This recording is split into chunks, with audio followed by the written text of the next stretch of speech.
दोस्तों आज हम अपने आए हुए हैं अपने गांव बलिया जिला का एक छोटा सा गांव पोहना कला। आज हम जानेंगे अपने युवाओं से ऑपरेशन सिंदूर के बारे में। हमारी युवा पीढ़ी क्या सोचती है ऑपरेशन सिंदूर के बारे में।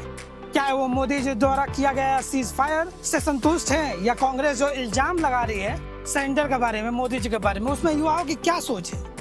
क्या युवा सोचते हैं कि जो कांग्रेस सरेंडर कह के तभी से चाहे मोदी हो चाहे बीजेपी हो चाहे भारत सरकार पे इल्जाम लगा रही है, वो हमारे सैनिकों के शौर्य को कम करने की बातें नहीं हो रही है। सब कुछ जानेंगे इस वीडियो में।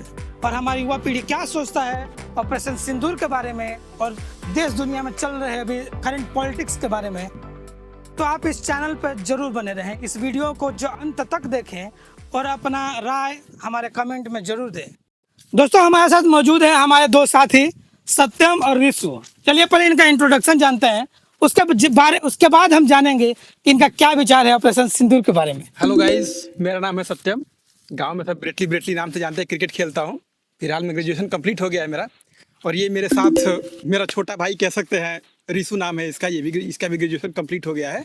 ठीक है। तो सत्यम जी, आपको क्या लगता है जो ऑपरेशन सिंदूर भारत के द्वारा किया गया है उससे आप संतुष्ट हैं? उसके बारे में आपके क्या विचार है, जरा खुल के बताइएगा दर्शकों को। देखिए, विचार के मायने में क्या है, हमको तो पहले इस बात का अफसोस है कि जो लोग मरे उनके लिए श्रद्धांजलि नमन है उनको। और मन मुताबिक काम नहीं हुआ। देखिए, हमारे हिसाब से जो रिटेलिएशन होना चाहिए था वो नहीं हुआ। ठीक है। जो उन पर कार्रवाई होनी चाहिए थी, मतलब और भी ज़्यादा ब्रूटल तरीके से कार्रवाई होनी चाहिए थी, कि ऐसी कार्रवाई चाहिए थी कि मतलब आगे से वो सोचे 100 बार 1000 बार सोचें कि ऐसा करना है कि नहीं करना है। अगर आप ऐसे ही छोड़ देंगे बीच बीच में ऐसा छोटा मोटा कार्रवाई करके, तो हौसला पस्त नहीं होने वाला है उनका। वो आगे भी इससे भी बड़ा कार्रवाई करेंगे वो हम लोग के देश में आकर के। इसके बारे में सोचना चाहिए थोड़ा सा। जैसा कि अभी बीजेपी चाहे मोदी जी चाहे हमारी सरकारें कह रही हैं कि हमने अब हमेशा के लिए डिक्लेयर कर दिया कि अगर भारत पे कोई भी आतंकी हमला होता है तो उसे हम लोग एज ए वॉर कंसीडर करेंगे। हाँ। तो क्या आपको लगता है कि इससे पाकिस्तान सुधरेगा? चाहे जो ना सुधरने वाला नहीं है वो। सुधरने वाला नहीं है वो। आपको पहले बता दे रहे हैं कि पहले भी जो कुत्ते का पूंछ है वो जैसा पहले था वो ऐसा आज भी है, कल भी वैसा ही रहने वाला है वो। जब तक आप, मैंने पहले ही बोला कि 4-5-10 मिसाइल मारिए उस पर, और पहले और वार होने दीजिए, कोई दिक्कत नहीं है। हम तो फुल सपोर्ट है आपका, हमारा आपके साथ। आप करिए तो।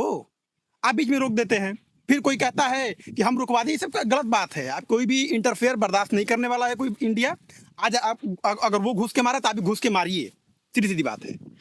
जैसा कि अभी आपने सुना होगा, कांग्रेस कह रही है कि जो ऑपरेशन सिंदूर किया गया है उसमें हमारे 4 या 5 रफाल गिरा दिए गए हैं, जबकि जो हमारी आर्मी है उसने ऐसा कुछ नहीं कहा है।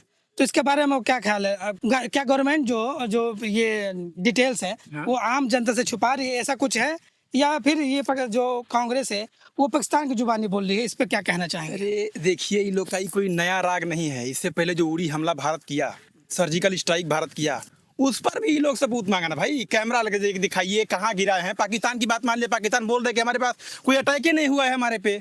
तो पाकिस्तान कांग्रेस भी वही बात बोल रही है कि नहीं, भारत झूठ बोल रहा है, इनके पास कोई सबूत नहीं, मरबे नहीं किए। तो इन लोग की बातें भरोसा करने लायक नहीं है। दूसरी बात, अगर ये लोग बोल रहे हैं कि रफाल गिर गया है, भैया आर्मी से आप पता करिए ना, डाटा देखिए, डाटा पता करिए ना, कॉन्फ्रेंस करवाइए। आर्मी जब बोल रही है कि हमारा कुछ भी रिटेलिएशन नहीं हुआ है, कोई भी डिस्ट्रक्शन नहीं हुआ है हमारे पे, तो कैसे विश्वास कर ले हम? हमारी सबसे बड़ी शक्ति है हमारी सेना। हम सेना की बात मानेंगे, गवर्नमेंट की बात मानेंगे। आपकी बात क्यों माने भाई? आप जब पहले से ही दुश्मनों की बात या कि पाकिस्तान की बात मान रहे हो, उन्हीं की बात की हिसाब से आप बात कर रहे हैं, तो आपके बाद विश्वास कैसे करें हम? कोई भी देशवासी कैसे करेगा बताइए? जैसे अभी कांग्रेस कह रही है, जैसे आप तमाम जब से ये रिटेलिएशन बंद हुआ है, कांग्रेस हमेशा अपने ट्विटर हैंडल पर या चारों तरफ सरेंडर की बातें कही जा रही है। वो कह रहा है कि मोदी ने ट्रम्प के कहने पर सरेंडर कर दिया है, जबकि जो हमारी गवर्नमेंट है उसने अभी एक एडवाइजरी जारी की जिसमें उसने बताया कि नहीं ऐसी कोई भी बातें ट्रम्प के द्वारा नहीं की गई हैं। लेकिन फिर भी उसके बाद भी ट्रम्प ने आए और कहा कि नहीं मैंने दोनों के बीच में सीज फायर कराने की बात कही है, जबकि गवर्नमेंट हमारी कह चुकी है, हमारी आर्मी भी कह चुकी है कि नहीं इसमें किसी थर्ड पार्टी का इन्वॉल्वमेंट नहीं है। उसके बावजूद भी कांग्रेस उन्हीं लोगों की बातें समर्थन कर रही है। इस पे आपका क्या विचार है? क्या कांग्रेस को भारत से ज़्यादा इम्पोर्टेंट ट्रम्प की बातें लग रही हैं? बाहर के लोगों की बातें उनको ज़्यादा बहती हैं, हमारी आर्मी के लोगों को नहीं? इस पर ज़रा अपने विचार रखिएगा। देखिए, इन लोग की मानसिकता गिर गई है। ठीक है। ये लोग किसी एक पार्टी का विरोध करते करते कब देश का विरोध करने लगे, लोग को पता नहीं चला है। आज आप बोल रहे हैं कि सरेंडर कर दिया। अरे वो किसी एक आदमी का सरेंडर की बात आप नहीं कर रहे हैं, पूरे इंडिया के सरेंडर की बात आप कर रहे हैं, ठीक है। और आप बोल रहे हैं कि सीज फायर करवा दिया ट्रम्प। उनका पहले ट्वीट जाकर देखिए दोबारा उन्होंने क्या कहा। उन्होंने सीधा यू टर्न लिया, बोला कि हमने ऐसा कुछ नहीं किया है, दोनों देशों ने आपस में मिल करके, डीजीएमओ जो दोनों देशों के हैं वो आपस में मिल करके इस सीज फायर को किया है कि हाँ अब से फायरिंग नहीं होगी, कि दोनों तरफ से फायरिंग बंद हुई है। तो दूसरी बात कि राहुल गांधी की बात पर अगर हम लोग गौर करने लगे तो फिर तो भाई बेड़ा गर्क हो जाना है देश का। उनकी बात पर गौर करने लायक है ये नहीं है। जो वो बददिमाग आदमी, देखिए हम गाली वैसे नहीं दे सकते हैं, लेकिन बहुत बददिमाग आदमी, वो कब क्या बोल सकता है, बोलिए बोल रहा है कि उधर से फोन आया, ट्रम्प बोला कि हेलो नरेंद्र सरेंडर। ये कोई करने वाली बात है? आप बाहरी फॉरेन मीडिया में जाते हैं तो देश के बारे में गलत गलत बात बोलते हैं। तो आपकी बात, राहुल गांधी की बात पर हम कोई विश्वास करें, पूरी जनता पता है कि ये क्या बोलने वाला है, ठीक है। तो उनकी बात को सीरियसली लेने वाली बात ही नहीं है। सीधी सीधी बात है कि देश की सेना पर भरोसा है हमको। हाँ, ये बात नहीं है कि आंख मूंद करके किसी एक पार्टी पर विश्वास कर ले हम, लेकिन जो बात सही है उसको सही करने में कोई हर्ज नहीं। अभी कांग्रेस के कुछ जो समर्थक हैं वो कहते हैं कि राहुल गांधी मोदी जैसे अच्छे पीएम बनेंगे, हमें राहुल गांधी जैसे पढ़े लिखे पीएम की जरूरत है। क्या आपको लगता है कि राहुल गांधी आने वाले समय में पीएम बन सकते हैं? देखिए, जो व्यक्ति पहले से कुर्सी के लिए कुछ भी कर रहा है, ठीक है, वो कुर्सी अगर पा जाएगा तो बचाने के लिए भी कुछ भी करेगा वो। आप समझिए उस बात को। अगर आप आज अभी ये चल रहा है अफवाह कि सरेंडर कर दिया, ये हो सकता है कि अगला बंदा अगर खुदा न खास्ता अगर ये बन गया पीएम, तो हो सकता है कि आगे चल के मतलब सरेंडर कर देगा ये, अगर ऐसी कुछ कंडीशन बनी। भारत देश पर ऐसा होना नहीं चाहिए। मैं चाहूंगा, भगवान से प्रार्थना करूंगा कि ये पीएम बने ही ना किसी भी कीमत पर, क्योंकि ये जैसी अनर्गल बातें कर रहा है, ये पीएम बनने लायक आदमी नहीं है। अभी जब ये ऑपरेशन सिंदूर चल रहा था तो बीच में 2-4 दिनों के जैसे सीज फायर हुआ, उसमें कांग्रेस अपने लोगों से, अपने ट्विटर हैंडल से, चाहे अपने जितने भी उनके समर्थक हैं, वो कहने लगे कि अगर इंदिरा गांधी जी होती, जो आयरन लेडी होती, तो अभी तक पाकिस्तान हमारे कब्जे में होता है। तो मैं ये जानना चाहूंगा कि जब 1971 में इंदिरा गांधी ने बांग्लादेश को आज़ाद कराने के लिए लड़ाई लड़ी, जो भी हुआ, जो 93,000 जिस देश के 93,000 सैनिक सरेंडर किए हों, उसके बाद भी बिना किसी एग्रीमेंट के ऐसे ही छोड़ दिया जाना, इस पर आपका क्या विचार है? क्या लगता है कि अगर इंदिरा गांधी इस समय होती तो वो इस पर मतलब जो भी अभी पाकिस्तान के साथ जो वॉर हुआ है, क्या पीओ को अभी तक ले चुकी होती? देखिए, आप 1970 वॉर, थोड़ा 1971 का वो जो वॉर है वो आप थोड़ा पहले आ गए, उसके थोड़ा और पहले चलते हैं, 1962 की लड़ाई में चलते हैं। अक्साई चीन, कश्मीर का वो हिस्सा अक्साई चीन हो गया, इसके शासन में हो गया भाई।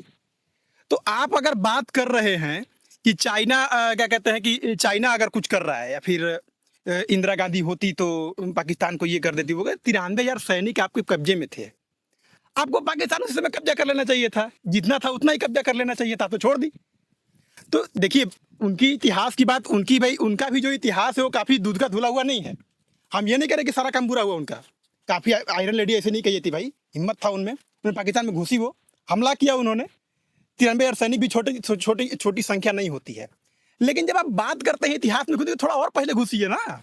आपने जो देश को लुटवाने का काम ही कह सकते हैं उसको, कि जब आपका भारतीय जो हमारी जो भूमि है, जैसे मान लीजिए ये बगीचा है हमारा, अगर किसी हमसे लड़के कोई अगर ले लिया इसका थोड़ा सा हिस्सा, और फिर हमारे जो पूर्वज है या फिर हमारे जो एंसेस्टर आने वाले जो है, वंशज जो आने वाले हैं, वो कहेंगे कि हम जो है ये कर देंगे, उखाड़ देंगे, क्या कर लीजिएगा आप पहले अपने अतीत में झांक कर देखिए, आपने किया क्या है, आपकी पार्टी ने किया क्या है, आपके बाप दादा ने किया क्या है, तब देखिए ना।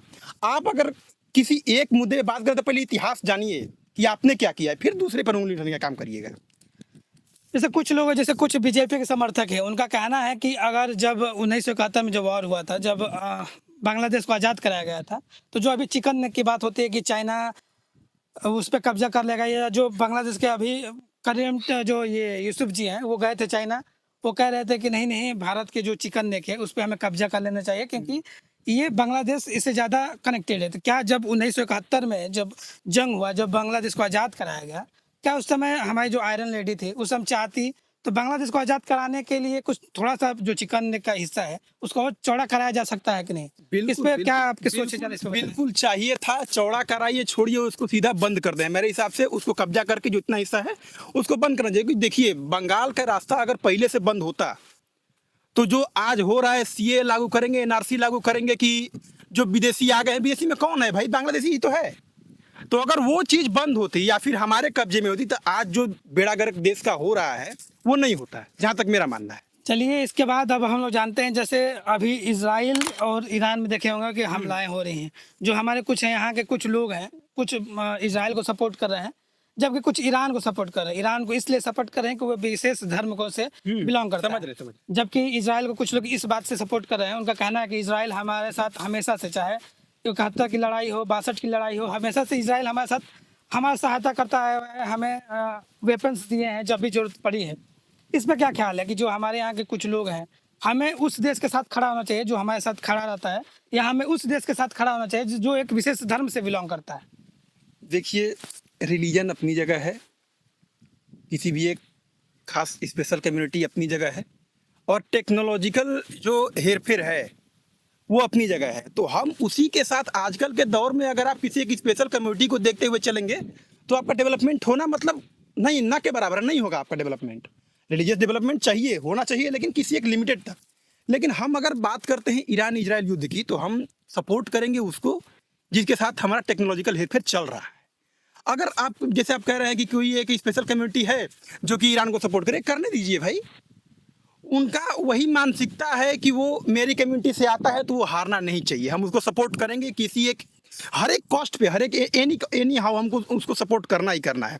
आप पैलेस्टीन को ही देख लीजिए ना, अभी फिलहाल में ही लखनऊ में ही हमको लगता है कि धरना प्रदर्शन हुआ है। अभी बस में लोग बंद होकर के गए हैं। तो जो देखिए लखनऊ में जो अभी हम आपको बताए हैं, तो जो अभी ईरान इजराइल की बात होती थी, पैलेस्टीन की जो बात हो रही थी अभी अब बता रहे थे हम, तो उसमें भी वही एक मैटर आ रहा है कि कम्युनिटिज्म कहीं मैटर आ रहा है उसे पैलेस्टीन के लिए भी लेकर के।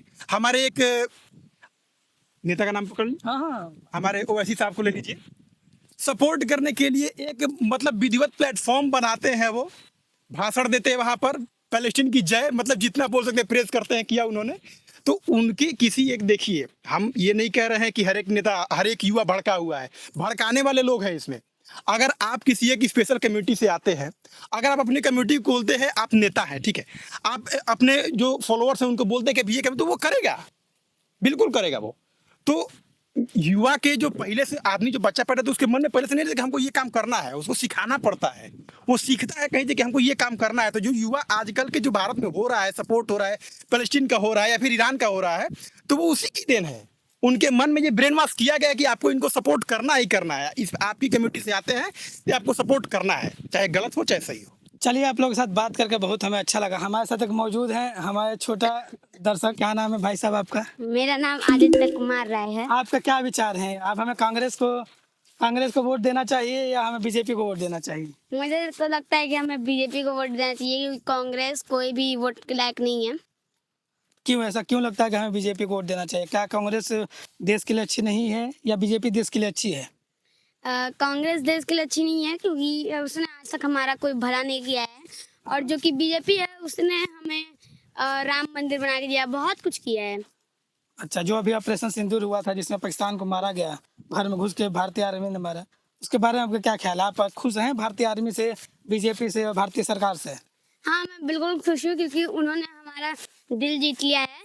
हमारा भारत हमेशा अमर रहेगा। चलिए, आप कौन से क्लास में पढ़ते हैं? मैं 5th B में पढ़ता हूँ। कौन से स्कूल में? Saint Mary's convent school. चलिए, आपके साथ बात करके बहुत अच्छा लगा।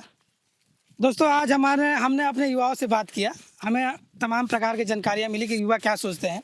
आप क्या सोचते हैं ऑपरेशन सिंदूर और इजराइल को सपोर्ट करने वाला किस विशेष समुदाय के बारे में? अपनी राय हमारे कमेंट में जरूर दें।